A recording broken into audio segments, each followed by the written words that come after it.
Welcome to the Insurance Technology Podcast. I'm your host, Reid Holsworth. Joining me today is a good friend, Niji Sabharwal, co-founder and CEO of AgentSync. Niji, welcome, man. How you doing? Yeah, thanks, Reid. Thanks for having me. This is gonna be fun. This is going to be fun. We're going to get into some good stuff. So, as always, for the listeners, a lot of people listening to this know who you are, know what you've done, know what AgentSync is, but let's get into a little bit of background about you. So first and foremost, tell us a little about like your family, a little bit about your upbringing. Like, where'd you grow up? What was family life like? Hobbies, sports? What did you want to be when you grew up? All the great stuff. Awesome. So let's see. Let's start with, I was born in San Francisco. And both my parents, I'm a first generation American. My mom was lived in France, or born in France, lived in France most of her life. And then I was actually a sheep farmer in Corsica, and then basically moved to Frostburg, Maryland to do a kind of a foreign exchange program, go to university there. And then my dad was doing the same thing. He was in India. He was actually kind of running away from arranged marriage, and met my mom, and they got together very quickly after they both moved to Frostburg, and then decided to go to San Francisco. There was more opportunity there, and so my dad switched schools, and then he was actually a door-to-door life insurance sales person for it was Prudential. Oh, yeah. Wow, that's pretty crazy. That's cool. Yeah. Yeah. So, born in San Francisco. It's kind of long-winded background there, and then went to school kind of all over the Bay Area, and then went to university in Santa Barbara. And I actually lived in Ireland for a while as part of a role with LinkedIn, and moved from San Francisco to Denver, where I'm right now, about 5 years ago. That's awesome. So, growing up in San Francisco, probably a very different place than San Francisco is now. And now you're in Denver, right? Moving away from San Francisco. You moved not that long ago. So what was life like growing up in San Francisco? Yeah, so actually we moved from, parents lived in the Tenderloin in San Francisco in like 85 is when they moved there. And then, my dad was going to school and also selling Prudential door to door for a few years. And then we actually moved to Alameda, and then to the East Bay Area, a town called El Sobrante. I was there for probably most of my childhood, and then moved to Mountain View in the Bay Area, more in the peninsula, and then Palo Alto, and that was for high school. Oh, that's awesome. That's awesome. Yeah. So moved back to San Francisco for when I was after I graduated. Actually lived in Oakland for a little while, and then moved to San Francisco while I was at LinkedIn. And I was at LinkedIn for about 4 years. Yeah, 4 years. And it was a really fun place to be in your 20s. A lot going on. It's changed a lot for sure. It's but I mean, it's still an amazing city, and the food is unbelievable. So that was the thing I probably missed the most moving to Denver, is the access to just amazing food. Oh, it's getting better in Denver, but still no comparison. Yeah, no doubt. When you were a kid, what'd you want to be when you grew up? I wanted to be an architect. I don't really remember why. I think I just thought it was a cool job to build, design very big buildings. Awesome. What? I mean, the right answer is, building regulatory compliance software for the insurance industry. Yeah, we'll get into that. All right, a little more about you. What was your favorite? What type of music did you like growing up, like in high school and whatnot? What were you into? I was really into punk rock. So probably my favorite band was, I got into Green Day first. I was really into Green Day during that time, and then into punk rock like Rancid and and a few others. That's awesome, man. What was your first car? First car. Or did you have a car? I don't know, like living out there, like maybe you didn't. I don't know. No. I had a car. I had a 1984 Toyota MR2. Oh, It might have been that's your 82. first car, an MR2. Wow. Those things were Yeah, cool, yeah, man. Super really cool. cool. Yeah. Yeah, and I actually found it at it was like a police impound lot.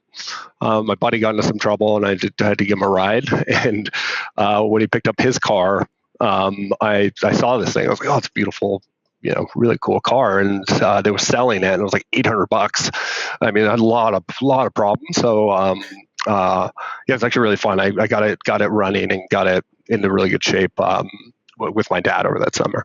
Yeah. So for those that don't know, the MR2 is a tiny car, tiny, 2 seat, no back seat. It's really, really small. Pretty cool. It's funny, growing up, I had this dude live down the street from me. His name was Sarkis. He had an MR2 that was a lowrider. It had hydraulics on it, like for real. It was like super legit though. It was in Lowrider magazine, like legit. And but it was a lowrider like with hydraulics, like jumping. That's crazy. MR2.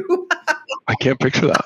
Yeah, actually, I tricked mine out in a very bootstrapped way. I got this like Ram air intake for was a 92 Prelude, and these big chrome pipes, and I actually built like a Ram air intake, and the MR2 has the engine in the back, it's like mid-engine, and so I had these like chrome pipes coming, like cut holes in the hood that was in the back, and then had these 2 chrome pipes sticking out that were Ram air intakes. I literally got pulled over because the cop wanted to just ask me what the hell that was.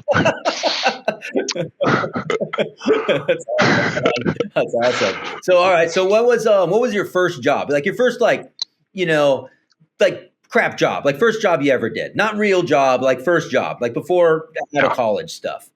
Let's see. In high school, was like actually middle school. I started doing this. I'd buy kind of candy in bulk and then sell it at school for decent markup. So I just had a backpack like stuffed with candy and built like pretty good little business out of it. Got in trouble over it a couple times, but that was like the first, I guess, hustle or first time I made money in my life. And then first like actual job was I was actually under the table because I was too young, but I worked at a bike shop for a while. Nice. Yeah. Like building bicycle. Building bikes. Yeah, totally. Yeah. Building bikes, servicing, stuff like that. That's cool. Yeah. Were you super into exactly. Did you ride like BMX, mountain? Like what were you into? Yeah, so at that point I got really into BMX racing. So I did a lot of that when I was a kid. Yeah. That's awesome. What did you ride? Yeah, it's really fun. Where did you ride? Yeah, I had like a couple bikes, but nothing fancy. I mean, BMXs are pretty straightforward. Yeah, totally. Yeah. All right. College. What did you go to college for? I started as a mechanical engineer, mostly because my a lot of pressure from my dad on just Indians in general to go into engineering, and realized really quickly that wasn't something I was like super excited about. And so I switched to economics pretty quickly. And UCSB has one of the best economics program. We have one of the professors is a Nobel Prize winner. So pretty good program. It was also really fun. It's a lot of partying.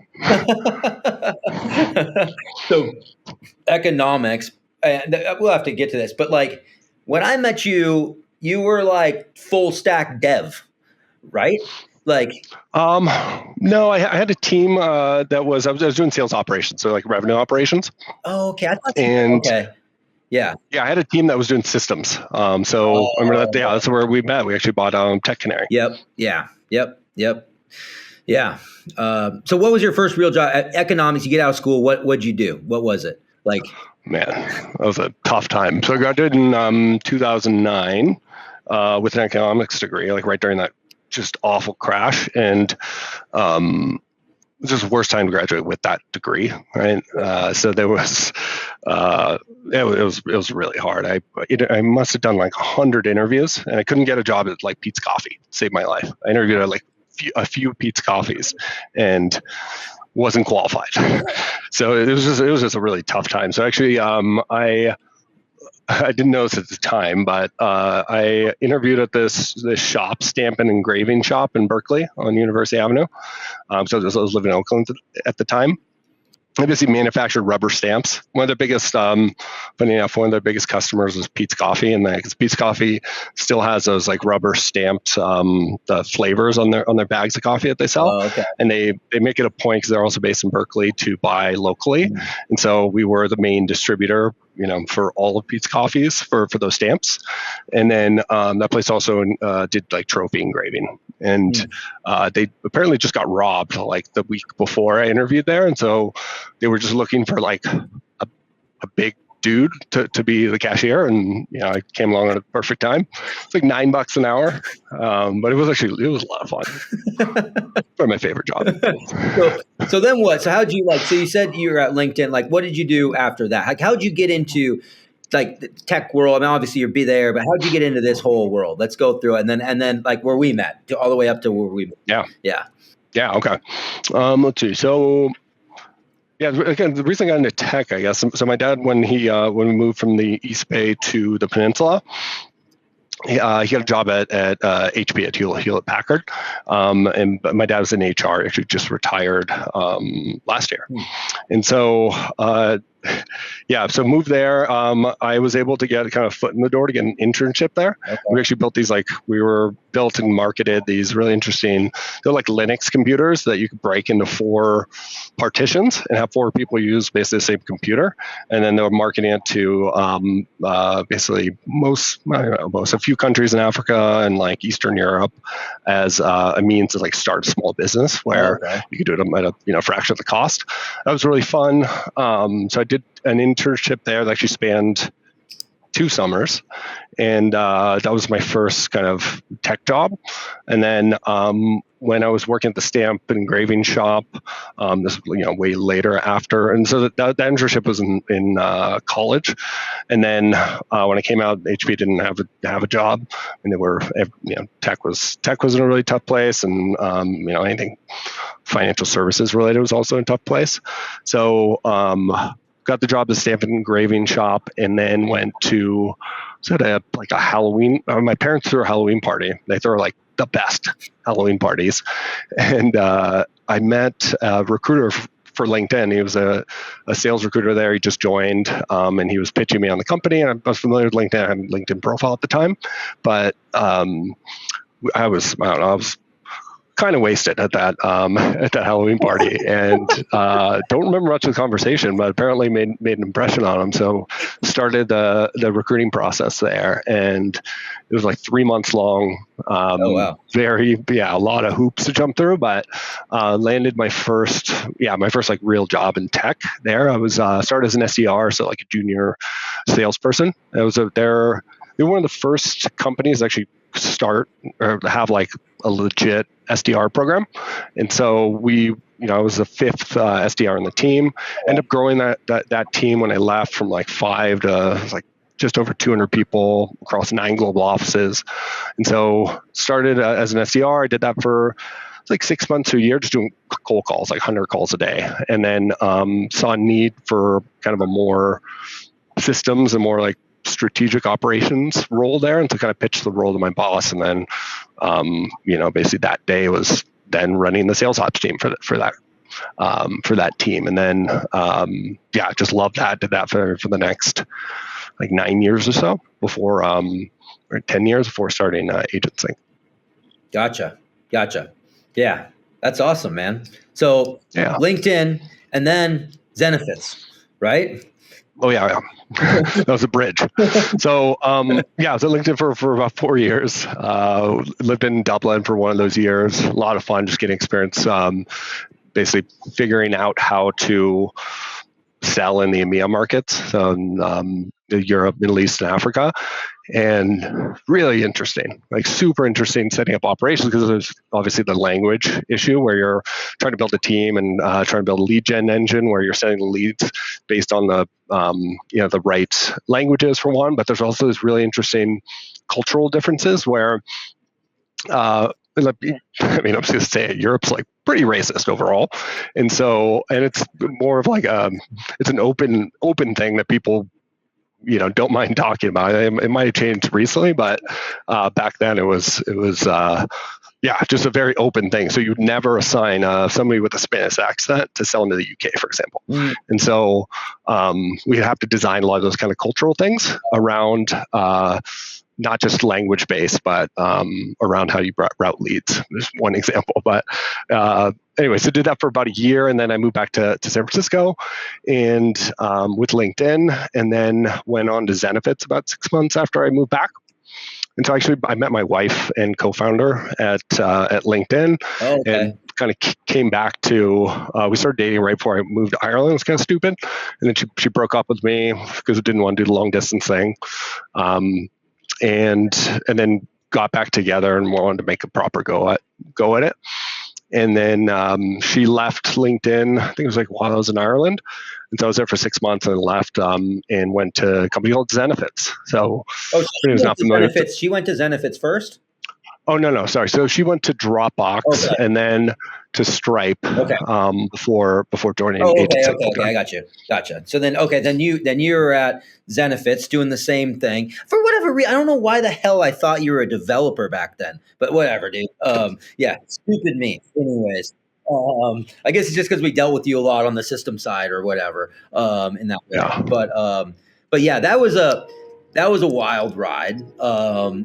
Zenefits, that was a wild time. How long were you at Zenefits before AgentSync? Let's see. So I was there for 5 years, I think a little over 5 years, and joined to basically build out the sales operations function. And at the time, there were about 100 people. I was employee number, I think it was exactly 100. And, just incredible story and just huge growth story, and then everything kind of fell apart. And so we grew from. Can you tell the story a little bit? Like, yeah. Probably a lot of people, everything's settled. Everything's settled. It was a while ago. A lot of people don't know that story. Like these days. Like, I mean, I don't know, but like they should. But like tell the story. Like, yeah, I can tell you. Like everyone I've talked to especially if you're like working for a brokerage or you were on the agency side for a long time, everyone remembers because it was just such a, I don't even know how to describe it.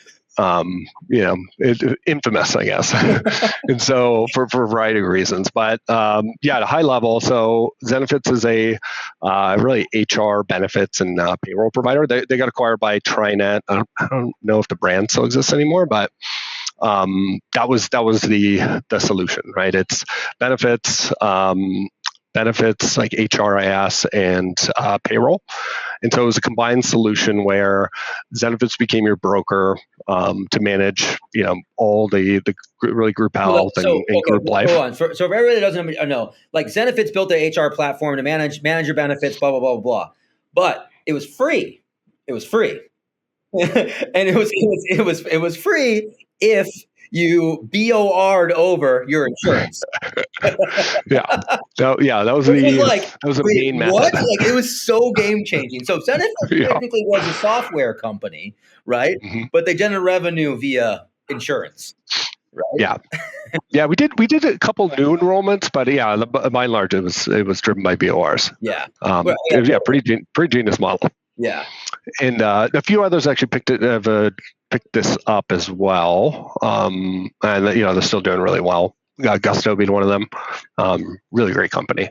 Yeah. But that was our monetization strategy, and then eventually we changed it to be software based. But that was the lion's share of the money was the revenue was coming from being the broker of record, and so grew really quickly because nobody else was using that model. Like overnight, like within. I remember. So Zenefits was a secondary customer. Like I was there not as long as you, but I was there fairly early, and I remember, dude, it went from like nothing to massive. I remember going to the office and wherever it was, Market Street or whatever, and it was so many people jammed into the offices. It was screen to screen. And Parker Conrad, like CEO and founder, like he's in the pit, dude, with everybody. Yeah. Like it was just like I remember it was so many people in there. They had to bring in like auxiliary air conditioners to keep it's just because you guys just grew so fast. It was like insane growth. Like, I mean, just crushed it. Absolutely crushed it. Yeah, It's so it was game wild. changing because the software was good. It was a great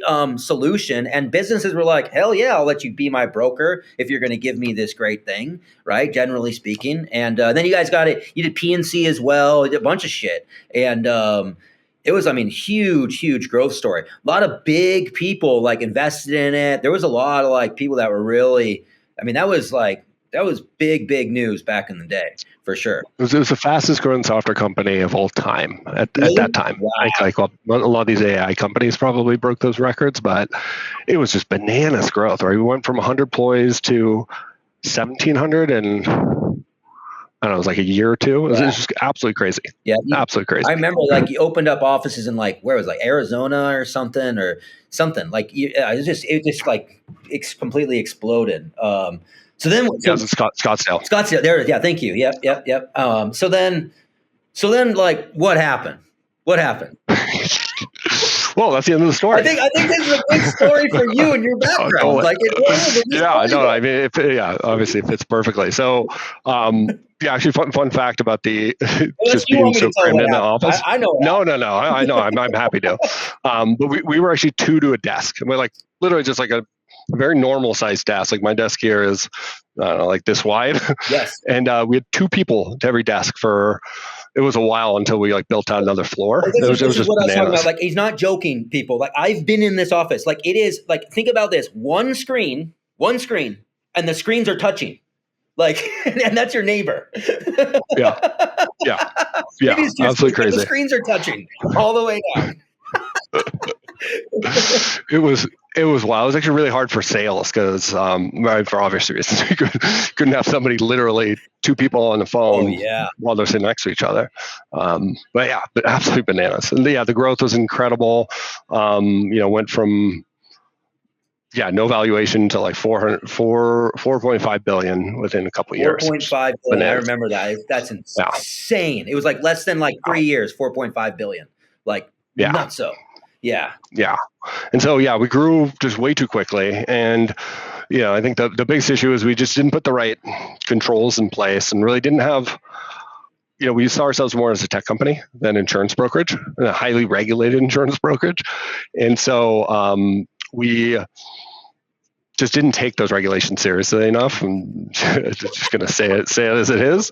And then ended up getting into a ton of regulatory issues around state licensing and carrier appointments and affiliations because we jumped the gun in many cases where we got folks on the phone before they got the proper licenses. And as you know, you need a resident license and you need a non-resident license for every state you're selling into if they're the majority of the employees are in that state for most states. And so we just had a ton of regulatory, or specifically licensing violations, and we're talking order of it was bananas because we had 600 licensed salespeople on the phones pretty much at all times, and we had to go back once everything kind of exploded. We have to go back and document out everyone and basically do all the data work to tie, when it was quoted, when it was bound, before the commission was paid on every single transaction. And it was, the scale of it was pretty bad. It was just such an egregious, offense because the scale was huge. And Zenefits came out the gate, with a very aggressive stance on kind of the insurance industry and really like brokerages altogether. And the biggest mistake we made was thinking that technology could replace the broker and that you just sign the BOR and then during open enrollment you just like hope that we know what we're doing or that the technology is doing everything really, really well.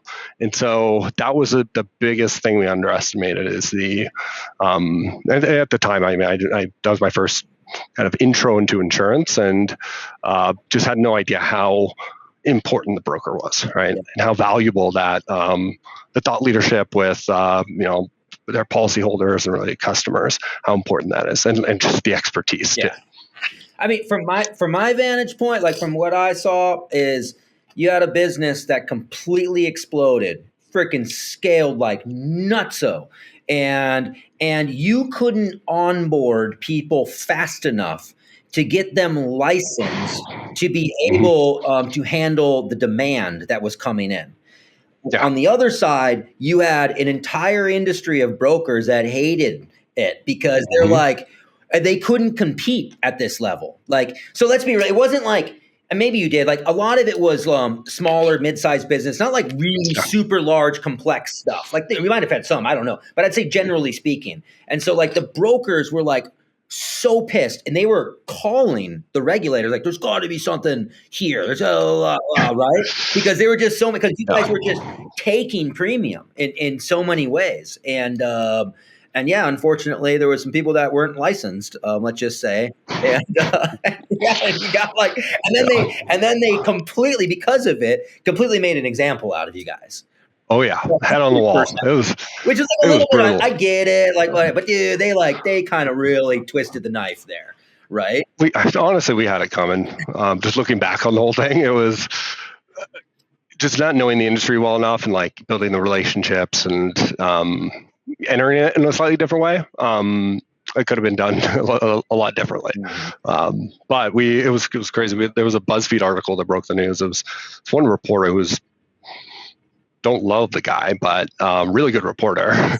And he was able to get a bunch of like, he basically access to email inboxes. We were terrible at deactivating people's inboxes when they left the company, and found a bunch of disgruntled employees, got access to the inboxes, just basically downloaded everything, and then put the story together where there was a bunch of emails that I sent where, once we started realizing the licensing requirements and kind of where we were at with those, I'd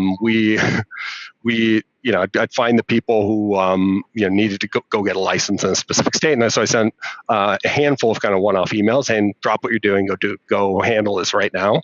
And in my role as in sales operations, and those emails got leaked to BuzzFeed, and then BuzzFeed published them, and it looked like I was a whistleblower in a way. Oh no, I didn't know all this. Oh no, you're the freaking whistleblower. Yeah. So, the article exploded. It was, a really well researched article. It was pretty impressive. Hate the guy though. And then it got published, and it got picked up really quickly. And so, to your point, regulators were looking for a reason to screw the company in a lot of ways. And a lot of those regulators were ex-brokers too. So it's, very understandable in a lot of ways. And so I was asked by the CEO at the time to kind of drop what I was doing and work with our general counsel or legal GR teams to get our arms around the issue, and then work on a plan to the remediation plan. And so that took 22 months. It was very painful. Yeah. Just getting punched in the face by regulators like every day. And we went kind of hat in hand eventually to settle the violations on big road shows. We had, we had a whole team put together. It was very serious, right? We were anticipating hundreds of millions in fines, and it ended up being a very small fraction of that. Still pretty significant. It was over 10 million, but yeah, it's nothing. The entire things. Yeah. Yeah, it was a really amazing result overall, and part of that was we ended up. I was tasked with figuring out how the hell you get, it was like 550 or 600 licensed people, how we get them, verified and compliant and have all the right tracking in place. And we had to do it really quickly without completely destroying the business and taking them all off the phones.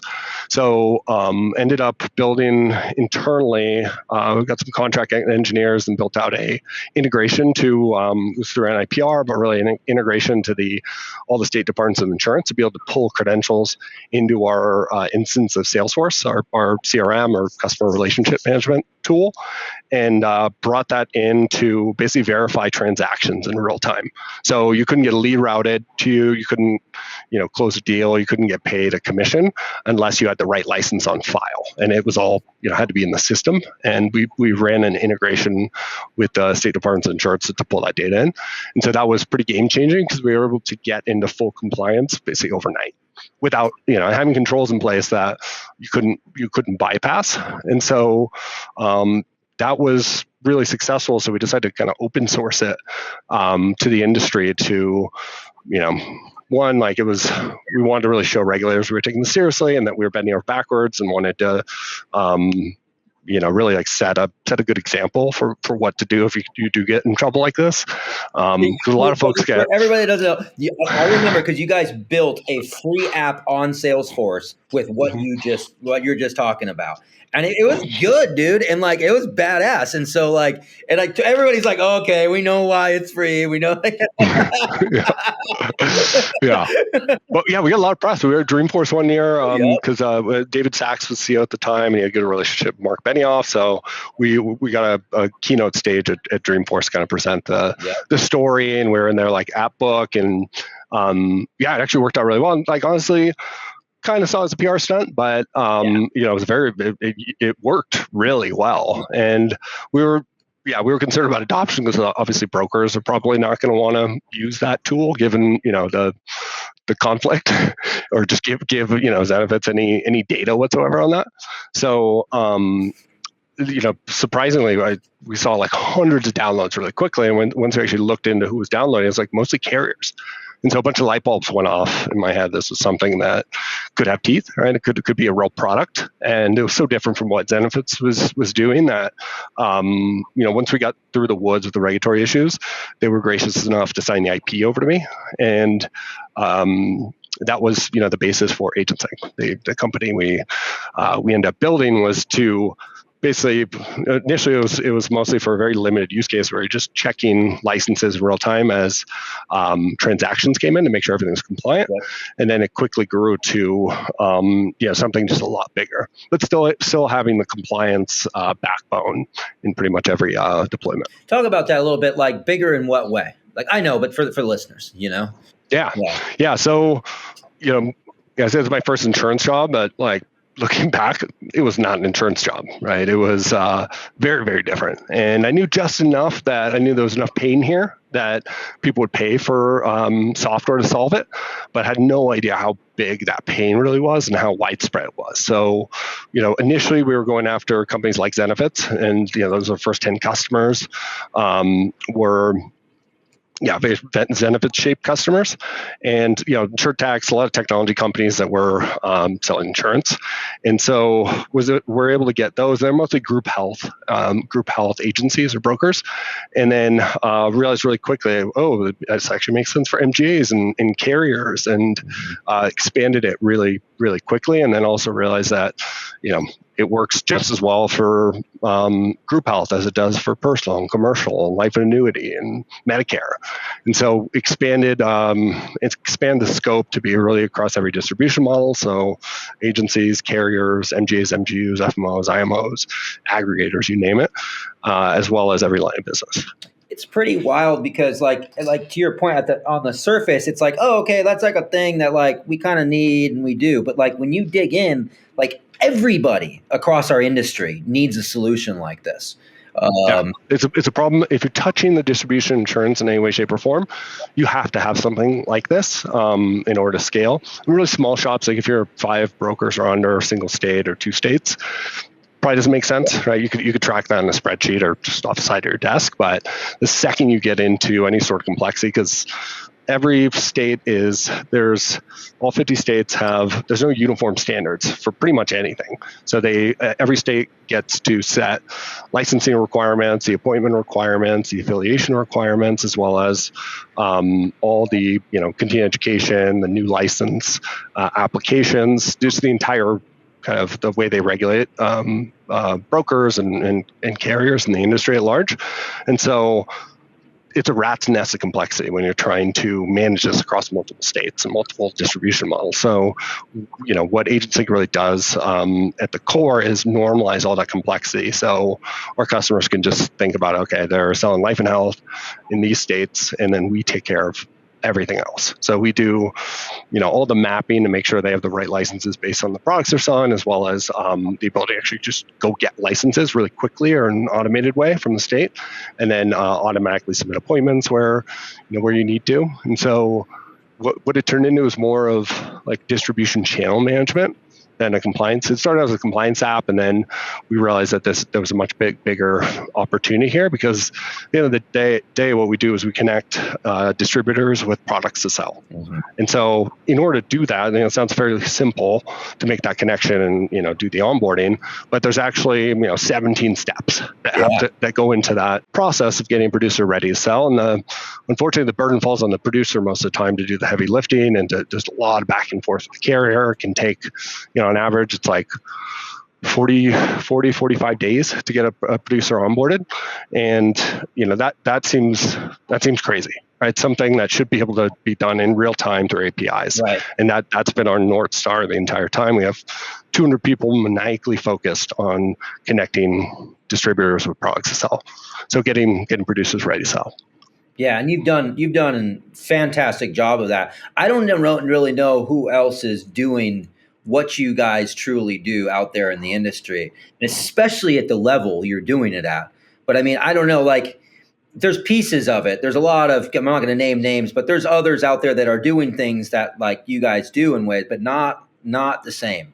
It's not the same. Yeah, it's very different. I think the big advantage we have, and I won't talk trash about our competitors, but there's definitely a couple out there. But our biggest advantage is we built later than they did, right? Yeah, so we built it on the cloud, and we were able to get things stood up really quickly, scale it, and software development's a lot easier, obviously, on the cloud. So we have a massive advantage because we don't have on-prem deployments. We do everything in the cloud in a very modern way, and we're really able to think about the business process end to end and think about everything that needs to happen, so that the first screen you see, we're contemplating the last screen you're going to see, right? So brokers don't have to repeat the same information. It's not like a one-off thing. It's a true platform where you can set automation to kind of manage your distribution channels and have that single pane of glass where you get to see everything.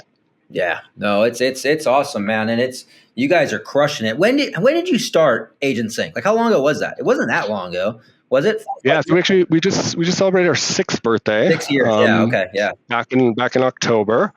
We're in San Francisco the first 2 years, and then moved out to Denver in it was March of 2020. It was a weird time to move. Yeah, very weird time. Yeah, but ended up scaling the business out here. We started raising cash. We were bootstrapped for the first 2 years or so, yep. And then started raising cash once we found true product market fit. And that was in first round was like June of 2020. Yeah, you guys, similar to the Zenefits story, but without the ending. You guys scaled really, really fast as well. And you guys have grown tremendously. Which is awesome, which is really awesome. Yeah, it's been a lot of fun. This is your first great industry to be in. Your first business, right? Yeah, 100%. First business, spun it out like in a way. It's kind of, I wouldn't call it a spin out, but like you took this thing, grabbed that bull by the horns, and brought it to where it is in a very short amount of time. Especially where you're at, valuation wise and everything. You guys have absolutely crushed it. It's been fun. Yeah, and I get to do it with my wife too. 100%. That's a really fun part. Yeah, so talk about your wife real quick. Co-founder. Give a little thing on her as well. So she has a very unique skill set of really combining the really solid business chops with building scalable solutions and systems, and she's done that for most of her entire career so far. And so we're able to kind of take the experiences from Zenefits and the basic understanding of how process should be built kind of end to end for to produce clicks and just have the most efficient experience, and really bring a more consumer-like experience to this process. And she makes it just work beautifully. And so design the system and processes to just works incredibly well. Her background was in a lot of like business systems and architecture for these very large companies like LinkedIn, Dropbox, Stripe. Yeah. So building internal tools and tying up internal tools to work as efficiently as possible. So we're able to kind of take that experience with her abilities to build something just really kick-ass, and then combine that into what was now AgentSync. That's awesome, man. That's all. Let's talk about that for a second, dude. Like, so what's that like? So by the way, I've worked with my now ex-wife for a number of years, and there's like, it can be really awesome, and you guys have absolutely crushed it. But sometimes, dude, it's tough, man. It's a little tough. You bring that shit home. It's all the time. It's like, it's a little different, right? You tell me. I don't know. That's my experience. Yeah. I mean, it really depends, right? When things are working well and times are good, it is beautiful, right? It works really well. And when things get tougher, I mean, it's just in general, when things get tougher, things get tougher, right? Yeah. But I think what works really well with us is having such different kind of skill sets in the areas of the business that we're focused on, where she controls and really runs everything R&D, and then my focus is really on everything else. And then we come together on product strategy. And so we actually end up, the times we like fight about work are usually around like people issues, actually. Pretty much are like only people issues. I can see and that. So, so it's worked incredibly well. And like the early days, we would, basically roll out or in bed, I'd roll over, nudge her and be like, hey, I had this idea. And we like talk about it for an hour. And that was until we had our kid. And then our daughter was born in October 2020. And at that point, things are changing. I took like a year transition, but then now we have like a kind of a safe word, or, for lack of a better term, we just basically go like this. One of us is like, I'm done talking about work, right? And so that's worked really well. And then just having a daughter and try to spend as much time as you can with her when we're with her, that's helped a lot. Where we've reduced a lot of the work stuff at home. Yeah. But early days, I mean, you can't avoid it. Yeah, no, 100%. And like you said, you bootstrapped it early on. That's tough. And yeah, I mean, dude, it's like, this is like the American dream you're talking about here. And you and your wife coming together, starting this business, starting family throughout it, and absolutely crushing it and bringing real product to market that people are really appreciating and using. Yeah. That's pretty cool, dude. Like, for real. Yeah. And you got it's tough. It's tough. Like we're so fortunate because we were both at LinkedIn when it IPO'd. We didn't make like a lot of money, but enough to kind of see the business. And badass. Yeah. Yeah. So we took that cash, and she was bringing home the bacon at the time while we were getting everything set up, and we didn't pay ourselves until we raised money. So that was difficult, especially when she basically quit her job at Stripe, had to leave a lot of shares on the table. And Stripe's obviously a very valued company, so it was a big decision we had to make there. And then also, she was working AgentSync nights and weekends while running a massive team at Stripe. And so she was working 12-hour days and coming home just exhausted. And I was like, hey, can you build this thing out? I promised the customer, and I kind of need it like by the end of the weekend.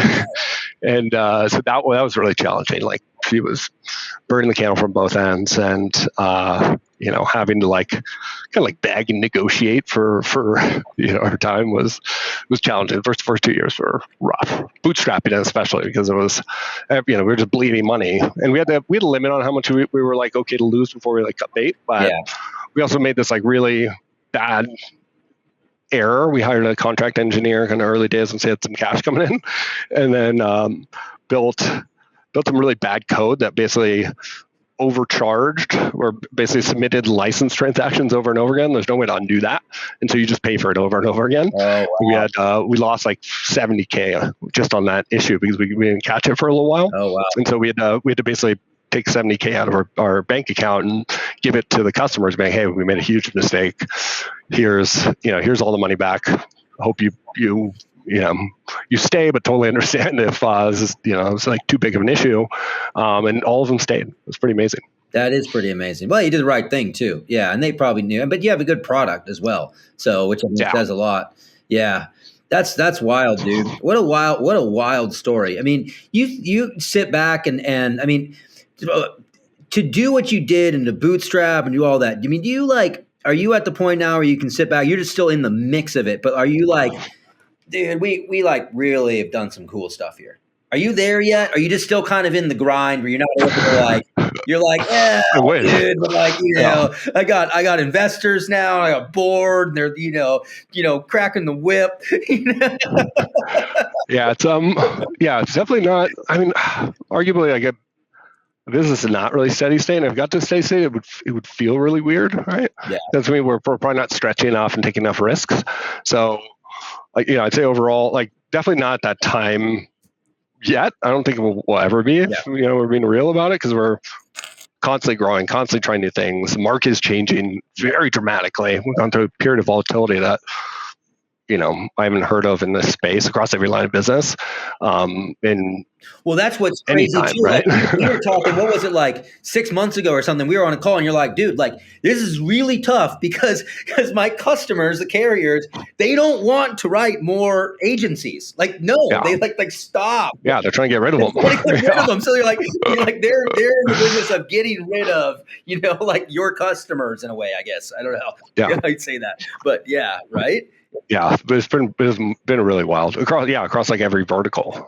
Just nuts with inflation rates changing so quickly, and the amount of like cat events. It's and Medicare has been like that CMS ruling was really crippling to a lot of folks. But yeah, we were able to kind of dynamically swing with the punches and make it work. And we have a ton of really cool stuff ahead of us, and we're just getting started. Right, the space is so amazing because there's so much to do, right? You know it's better than anyone. There's so many problems that are not being addressed, and I kind of understand why there aren't that many technology companies solving these problems. But if you compare to any other industry, there's not enough technologists that are building really great modern solutions for this space, and that part has been really, really fun. It's easy-ish to win. Totally. When you're the only game in town. No, that's a really great point. I want to go back to one thing on the bootstrap. Like I bootstrapped Tech Canary. I raised a tiny bit of money, like whatever. I push bootstrapping in ways for a number of reasons. I like bootstrapping because as a founder, if you can do it and you do it right, you end up with a lot more ownership. And I think too, like in the early days, it can be a bit more creative in ways, which I think is good, as opposed to really be driven and pushed if you're raising money in ways. Good or bad, I don't know. It depends on the person, depends on the founders, right? Like, what are your thoughts? Would you, going back again, would you bootstrap, or would you have raised some capital, brought in investors? I know you got great people on your board and whatnot. Like, would you have done it differently? Like, yeah, it's a really good question. No, I would definitely recommend bootstrapping 100% of the time, because things become like really real when you take somebody else's money. 100%, right? Yeah.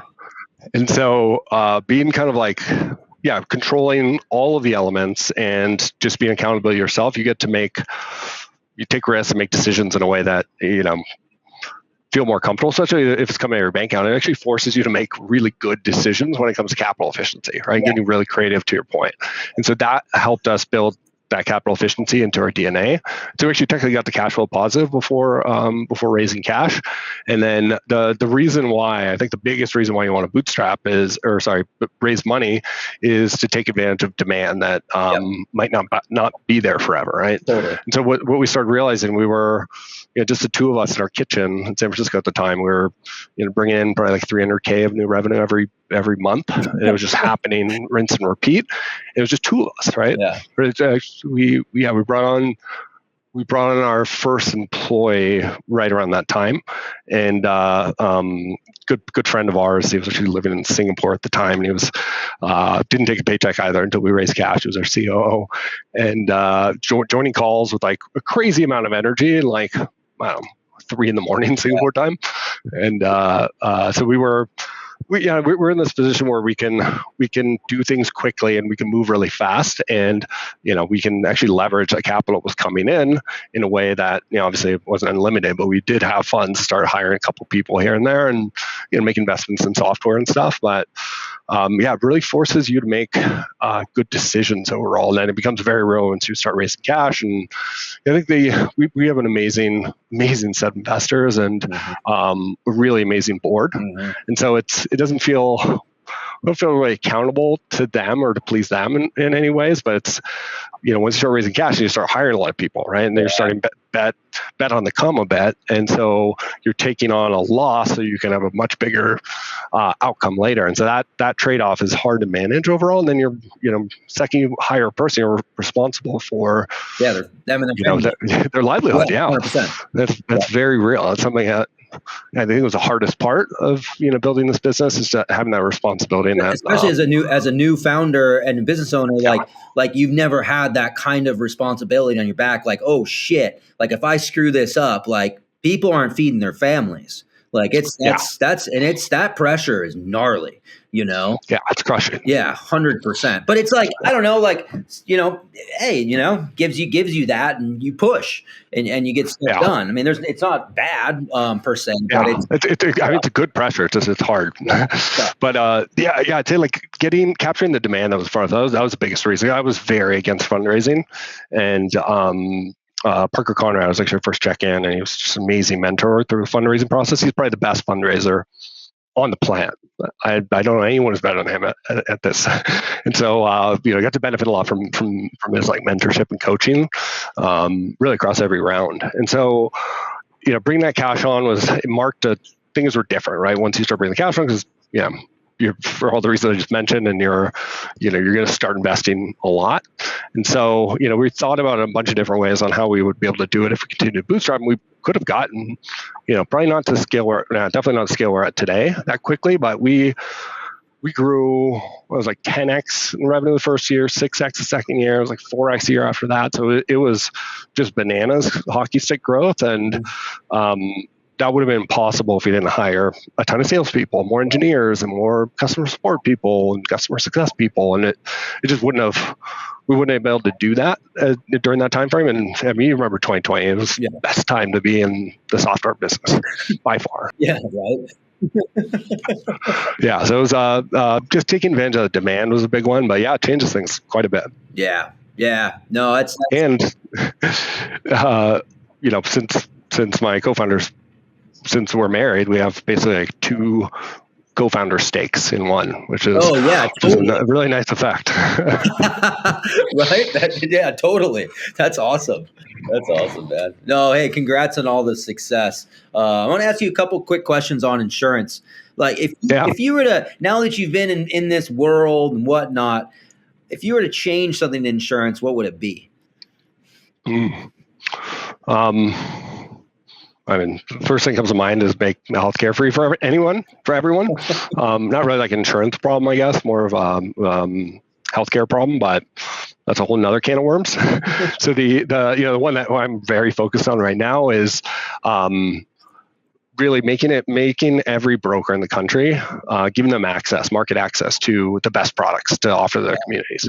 So anyone in the broker space knows this. Unless you're, a really big successful firm like Hubbard National or Marsh or wherever, getting market access is a big challenge, right? Because there's a headache, there's like an unknown element where carriers might not want to take a chance on a new producer, and so you either have to go to an aggregator that's going to take a big cut of your commissions, or just you're relying on products that might not be the best products available, but it's the only appointments you can get.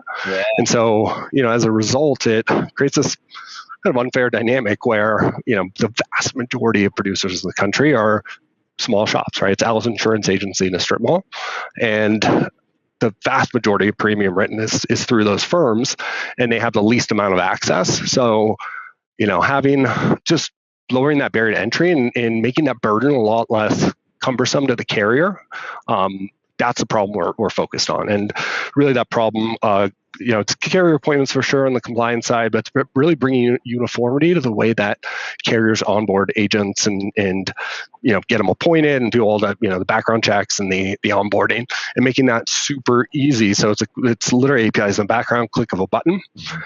And that's the problem we're focused on now, is bringing uniformity to that process to, especially around the carrier contracting element, making that just a non-issue, or doing the carrier contracting in the background, but doing it in a way that we can make things happen in real time. And by bringing uniformity to to the industry, actually creates this really nice leveling where that burden becomes the compliance burden, but also like the risk and like the overhead. 'Cause it takes a lot of capital to run these like agency operations teams, and so our aim is to take that spend, just reduce that spend out of the equation. It creates a ton of sand in the machine because it's just admin work, right? It's extra admin work because every carrier has a slightly different flavor of the same process. And so that's a problem we're focused on now. We've done that for licensing and appointments. We're returning to right now, which is really exciting, is the carrier to agent or agency contracting and registration. That's awesome, man. That's awesome. Yeah, I mean, I bet it's and the world is changing around that too. With all I'll just talk about like the PNC side. As some of all the ENS stuff that's going on, everything, and it's imagine a world where it's like, hey, we'll give you a quote. Oh, you want an appointment? Click, and then boom, and you guys are powering that stuff. That's what you're doing. You're automating all of that. It's like, okay, we know who you are. We know your license. We do blah, blah, blah, blah, blah, blah. And like literally, and you are streamlining that entire process. So now as an agent, I can write that policy and I just got appointed to a new carrier. It's wild. Yeah. And it's like, to your point, like, why not? Yeah, I get it. So it's really, really cool overall. What technology do you see having the most impact on insurance in the next few years? I mean, easily AI. I don't think anyone knows how it's gonna impact things. Not really. Yeah. But my guess is because obviously the use cases for Gen AI are to take usually very repetitive tasks, right? That you do over and over again. That you have to do at a high volume, right? That take a lot of capital to pay people to literally just like click or copy paste or just go through the same thing over and over again. And AI right now has the capability of taking those things that are very right down the middle, repeatable, and automating that. So I think it's not going to replace people at the volume that I think a lot of folks are talking about, but it's going to turn everyone in the industry and everyone period into superheroes, because they're able to accomplish so much more by focusing their human brain on the strategic kind of bigger problems, and having software, really AI, do the heavy lifting to do all the repeatable stuff, right? And the admin work. 100%. We are 1,000% working on that right now. That is happening as we speak. And it's going to change things. Like you said, they can focus on the things that really matter, like relationships and stuff like that, as opposed to doing all this data entry, duplicate BS that everybody does. I mean, our industry has like some of the most manual tasks I think I've ever seen anywhere. Right? There's armies of people in the background that very thankless jobs often that are back office, just repeating things over and over again. Dude, yeah. Think of all the companies that are out there that generate huge billions of dollars in revenue, providing humans overseas to do that kind of stuff. Yeah, exactly. So there's things are going to change, but I think you're right. I think it's going to make things more efficient. I don't think you're going to see like all these people getting laid off and all this. They're just going to be able to do better and do more. Do more, which I think is pretty exciting. I don't think it's scary at all. It doesn't scare me. And I'm in the middle of it. Like we're like legitimately building this stuff. And it's really exciting. It's exciting. It is exciting. I think so too. Any advice you have for entrepreneurs coming into the insurance industry? This is a good one. So like, there's lots like yourself. I'm like, you were insurance a bit, you did your stint. But like, people coming into this world and to build insurance technology, any advice for them? Yeah, man. Okay. So I would say, the biggest thing is the opportunity is huge, right? As I mentioned, there's so many problems to solve, and there's so many gaps when it comes to using technology to make an insurance company more efficient or make a broker more efficient. And there are very few people working on these problems. Very few. It's like my biggest challenge personally is not to get distracted by all the shiny objects, right? The things that I'm like, oh, that problem looks awesome to go tackle. That looks really fun. We could provide a ton of value, but it's not within the scope of our North Star, which is to connect distributors of products to sell. And so, getting distracted by those things is something you have to really stay focused in order, to actually do the things that matter the most and not get too distracted by things on the fringes. So, I'd say just the amount of opportunity here is massive. But if you're not tied to, or work for a company and got in a lot of trouble over this, or work for a company where you experience this pain personally, it's kind of hard to approach, right? Like, it's been really interesting as we recruit people. Most folks we recruit are not actually from the industry, and we're training them up, and but incredibly important to have that balance. But bringing folks in, it's very obvious. Like the process of selling insurance and manufacturing insurance, underwriting and claims and everything that goes in the value chain is very foreign to most people. So I'd say the biggest piece of advice is like, make sure you either start the company with somebody who has that experience or is from the industry, or you have the initial team, the first 10 people, have the majority of them from the industry with a ton of experience, right? Without that, this happens a lot in tech, where tech companies like to build things that they understand and works for them. That's not always what the industry needs, or our customer, the end users need. They need something that works for them, right? And so understanding that's actually very, takes a while to figure that out. It's really good advice. I hear this all the time. Like, hey, you got to have insurance experience, but I think it makes sense. You don't have to yourself. Hire the team, or have some really great mentors and people around you that can get you plugged in to the right humans that'll really help you. But the right people, like, you got to really have your people. You're like, the ones that you're going to battle with that really know this industry. They don't have to have all the relationships. I think it's just like general knowledge around it, And then I would say, and I always say this, don't ever, ever, ever burn a bridge with your competitors in this world. It just doesn't. Just don't. It just, it's too small of an industry. You're going to see each other again at an event. This causes bad blood. Just be friends with everyone, and it will work out for you in the end. Trust me. Don't get up on stage talking shit about other people in that way. It's too small, because guess what? It doesn't accomplish anything. Just to buy the business. No. I mean, there's a lot of that. And so I think that, stay away from that kind of stuff, which you guys have obviously done, so that's. Yeah, we try to. All right, I'm going to get a couple more leadership questions, and we're going to wrap this up. Yeah. All right. What does a leader mean to you? So I'd say, like, good leader, leader that I aspire to be, at least, is someone who really sets a clear vision and path, like how we're going to navigate the next few hurdles or years, and just be really good at removing anything that's in their way. And for everyone surround you. I mean, surround yourself with really great people, but the better you can remove roadblocks and let people run, the better the company and the business is going to do. And I think that holds true for whether you're managing 2 people, 1,000 people. I think that in my mind, that's what a really good leader does. Yeah, removes the barriers, lets them run, just get after it, right? Just gives them everything they need to support that in that way. I totally see it. Do you consider yourself a leader?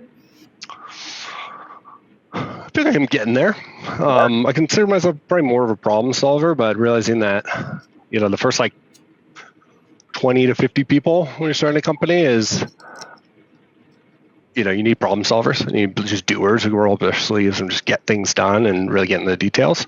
As the company gets bigger, like 200 people now, that doesn't work, right? You need to not really scale yourself, but scale the business and all the leaders you've hired, and just try your best to remove roadblocks and setting that clear vision without being overly prescriptive about exactly what to do. And because at the end of the day, every leader, every department head we have is way better at their job than I am, right? And that might not be true for the first 10 people, but once you get to 200, if that's not true, you have problems. And so, I've been really working on trying to unblock them and not really rip their heads off, right? Where I might not have all the facts, or just being very, diplomatic with how you how you're evaluating problems. Not everything is a very fast solution. There's usually a ton of context you're missing. And so that's, I think it's probably for most founders who, haven't really managed 200 people teams. That's a challenge for a lot of us. Yeah. No doubt. I've said this before, but like for me, like I do definitely consider myself a leader at this point, but for a long time in my career, I kind of didn't. I didn't really think about it, just kind of did, right? But you are leading people. You are changing people's lives. You're doing a lot. And so it's an interesting question. It's kind of like, I don't know, I'd say 50-50 people. And then, everybody that's on this podcast is technically a leader, but it's like how you feel about yourself and how you show up in that way. And it's very humble when people are like, I'm getting there kind of thing. That's pretty cool. It's hard. It's really hard. All right. How do you define success? What does success mean to you personally? I guess personally. Yeah, personally. I would say like figuring out how to solve something that's really hard and complicated, and tackling, just basically leaning into the hurt and tackling something very painful, getting to the other end, but also like doing it in a way that you feel good about, right? That you wake up every day being still very excited about. That's, it can be challenging sometimes. And so figuring out how to, because at the end of the day, like everyone at the company's, trying to do the same things together. And there might be friction on like how you do it, but at the end of the day, you're spending so much time working on that problem, right? I've been doing this for over 6 years now. I just maniacally focused on this. It's got kind of like a narrow part of the value chain overall. And you have to love that, that complexity and also feel really good about not just the outcome, but the time you spent working on that problem. So for me, that's what it means for me. I love what you said on leaning into the hurt. It's good. That's really good. I'm going to steal that for sure. Yeah. It's usually more hurt than anything else, and especially the first couple of years. All right. Few last questions and then we're done. Yeah. Aside from family, and I say family because we all have family, we all have kids. I mean, you do, I do, most people. What do you do for fun? I'd say traveling is probably my favorite thing. Yeah, easily my favorite thing to do. It's a lot more challenging once you have a kid. It's also you have to like, I love going to kind of remote places or places that people consider kind of dangerous, I guess, and it's a lot harder to do that with a kid, right? You just feel, even though it's like places are probably not that dangerous, it's just it's just a different element, right? And so traveling is a big one. We live in Colorado now, so a lot of outdoor stuff, dirt biking, snowmobiling, mountain biking, snowboarding, all the fun things, all the things. Yeah, absolutely. That's awesome, man. If you had unlimited time, what would you do? Oh, easy. I'd start a restaurant. Really? No kidding. Yeah. Huh? What kind of? I love to cook. Like, what kind of food? Probably brunch. Oh yeah? Brunch is my favorite. Yeah, like I want to run that kind of restaurant where I'm not trying to make money. Actually, I'm like purposely losing money, so that I can kind of not get too stressed out and kind of control variables, right? If I don't feel like waking up and opening one day, just don't open. That's my dream, at least. There's a famous bar here in Milwaukee, and it's called At Random. And it's like, dude, it's so cool. Next time you come up here, I'll take you there. It's awesome. Yeah. So it's like you go in there and it's like it's a throwback, and it's because it is what it is, like from like the 60s, like you'd have to go shag carpet, the whole nine, super cool. It's not random because the owners are like just like that. They're like, yeah, we don't care if it's open, it's open. It's at 10, right? It's like when we want to work, it's open. So like I go many times, dude. It's not open. Like when you go though, it's fun. It's packed. Yeah. I want to be those guys. All right, last question. What is your drink of choice? Ooh. Non-alcoholic, I'd say cappuccino easily. Oat milk cappuccino. When my wife was pregnant, switched to oat milk, which I hated at the time. Now I absolutely love it. And then alcoholic drink, let's see, Vesper easily. What the heck is that? It's like a martini, but it's 2 parts gin, 1 part vodka. Oh, really? Oh, interesting. Yeah, it's really, really good with like a little lillet and like it just What Asian did to you it. just do? Lillet, it's the French. I don't even know how to describe it. It's like put it in yeah, it's like a shit. It's like a vermouth. How would you describe that? Yeah. Kind of, but it's not bitter. It's just like a little bit. It's a little bitter, but you just put a little splash in there. Oh, I gotcha. Okay, well, that's awesome, man. Well, that or a martini. Yeah, no, totally. I get it. That's like that's like the really sophisticated version of the martini. Yeah. No, that's awesome. Oh, it's really good. Yeah, that's my favorite drink by far. That's awesome. It doesn't have any of the other like, distractions in it. Yeah. I'm big martini guy. Dirty martini. I like gin, the legit martini. I'll drink vodka. I mean, me, I'll drink whatever. But like, yeah, I'm with you on that. Well, hey, dude, that's it, man. That's all I got for you. This is fun, Niji. It was good catching up, man. And congrats on all the success. And yeah, dude, thanks for taking the time to do this for real. Oh, of course. Yeah, thanks for having me. This is a ton of fun. All right, dude. Well, till next time, I appreciate you, man. I will see you around for sure. Next time, for the listeners, you see Niji out there, buy him one of those Vespers, or if they don't do that, you're in my neck of the woods in Milwaukee, get them a martini. Well, maybe just a beer. I don't know. They might not even do that where I live. But no, seriously, man, I really appreciate you, and congrats again on all the success. This has been fun. Yeah, thanks, Reid. Appreciate it. See you, man.